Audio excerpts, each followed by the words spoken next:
jechoota kana dura qubee barannee turre. Qubeewwan sana immoo akkamitti walitti fidnee jecha uumna kan jedhu ta'a. Afaan Oromoo keessatti jechoota bakka afuritti qoodnee ilaalla. Jecha gabaabaa, jecha dheeraa, jecha laafaa fi jecha jabaa jenneetu gargar qoodnee ilaalla jechuudha. Isaan kana immoo akkamitti gargar baasna kan jedhu ilaalla. Jalqaba irratti jecha gabaabaa ilaalla.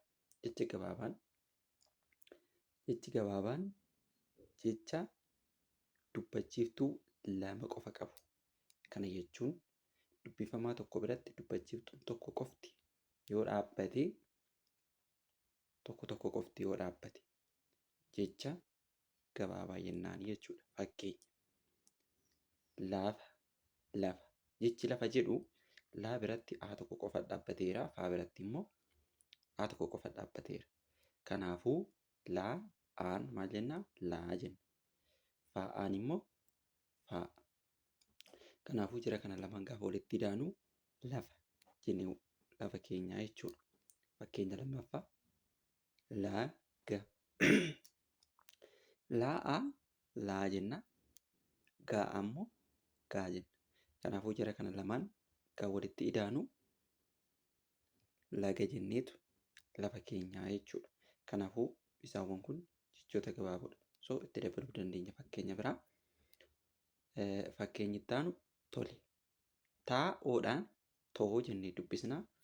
Laa'eedhaan ammoo lee jenna. Kanaafuu bakka tokkotti gaafa walitti dubbisnu tole jenneetu walitti dubbisnaa jechuudha. Tole jenneetu baafannaa jechuudha. Itti aanu asi. Aan jalqaba irratti gaafa dhuftu a qofa fudhannaa. A jenneetuma dubbisna. Saa'iinaan immoo si jenna. Kanaafuu bakka tokkotti asi jenneetu dubbisnaa jechuudha. Kan itti aanu bifa. Baay'eedhaan bii jenna. Faa'aadhaan immoo aa jenna. Kanaafuu bakka tokkotti bifa jennaanii jechuudha. Bii fi faa gaafa walitti idaanu bifa jennee lafa keewwanna jechuudha. Kana jechuun qubee kam irrattiyyuu aanoo dhaabbattee aan sagalee ishii kennitiif jechuudha. Qubee dubbifamaa sanaaf. Qubee dubbifamaa kamuu kan dubbachiiftu dubbachiiftuudha.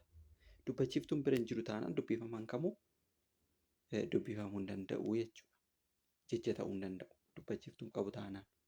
Kanaafuu jecha gochuudhaaf dirqama dubbachiiftuu nu barbaachisa. Dubbachiiftuu kana immoo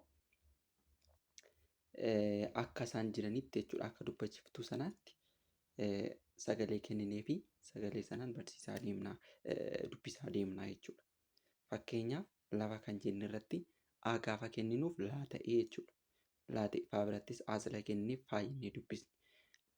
Akkuma sanaan immoo itti fufee tolee kan jedhu irratti taa'oo gaafa keenyu too jenneetu dubbisne. Taa'oodhaan too jennee dubbisne. Oon bakka qubee kamiyyuu qubee dubbifamaa kamiyyuu bira yoo gale sagalee sana kennaaf jechuudha. Sagalee oo jedhu kennaaf. Fakkeenya taa ture jalqabarra mitiire gaafa qubee keessatti dubbisnu taa ture. Oo gaafa bukkee keenyu too jenna. Kanaafuu baa bira osoo keenyis boo jenna.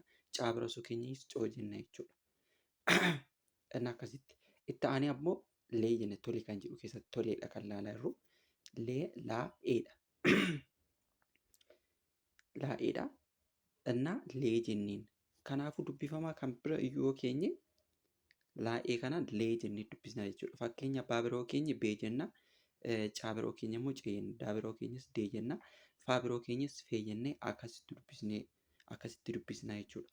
Sagalee ishiitu gonfachiifna jechuudha dubbifamaa sana. Sagalee dubbachiiftuu kana gonfachiifna jechuudha. Akka leetti jechuudha. Laa'ee lee jennee akka keenya kanatti. Itti aanee jecha gabaabaa kan jedhu amma irratti yoo dhaabne itti aansinee immoo jecha dheeraa. Jechi dheeraan immoo akkam jenneetu ilaallaa jechuudha. Jecha dheeraa yoo ilaallu jechi dheeraan ammoo dubbachiiftuun isaa lama yoo ta'e jecha dheeraa jennaanii jechuudha. Fakkeenya sila lafa jennee turre lafa kan jenne keessatti dubbifamaan isaa tokko tokkodha. Amma immoo kan ilaalla dubbifamaan isaa lama lama kan ta'u ilaallaa jechuudha. Fakkeenyaaf laafaa kan jedhu keessatti laa biratti a'aa lamatu jira. Faa birattis ammoo a'aa lamatu jira. So kanaafuu laafaa jenneetu ilaallaa jechuudha. Laafaa jenneetu dubbisna jechuudha. Kanaafuu jechi kun jecha maaliitii? Dheeraadha jechuudha. Dubbachiftuun isaa lama lama waan ta'eef jechichi ni dheerataa jechuudha. Itti aansinee sila laga jennee turre laga kan jenne keessatti dubbachiftuu isaa akkuma lafa jenne kana aan tokko tokko waan ta'eef gabaabaa jennee achi jalatti fudhanne. As jalatti ammoo lama lama gaafa goonu immoo laagaa jennee ilaallaa jechuudha. Laagaa laa aan dheerata bahiinsa arraba keenyaa irratti ilaala. Laa gaafa jennu arraba keenya irraa gaafa baasnu in dheerata jechuudha. Aa jenneetu dheeressina jechuudha. Gaa gaafa jennus ammoo ni dheeressinaa jechuudha. Kanaafuu laagaa gaafa jennu dheeressinee dubbisna. Kanaaf kun jecha dheeraa jedhama jechuudha. Jecha dheeraa jenneetu fudhannaa jechuudha. Fakkeenyi itti aanu dhaamuu. Dhaamuu. Dhaamuu. Dhaamuu. Jechi kuni dhaa gaafa jennu dhaa jennee aa'aadhaan dubbisna jechuudha. Muu gaafa jennu immoo maa keenyatu u'u lama keenyaa jechuudha. Kanaafuu muu jenneetu dheeressinee dubbisna. U'u lama waan qabuuf. U tokkotu qabaate mu jenneetu gabaabsinee dubbisna jechuudha. Kun immoo lama waan qabuuf dhaamuu jenneetu dheeressinee dubbisna jechuudha.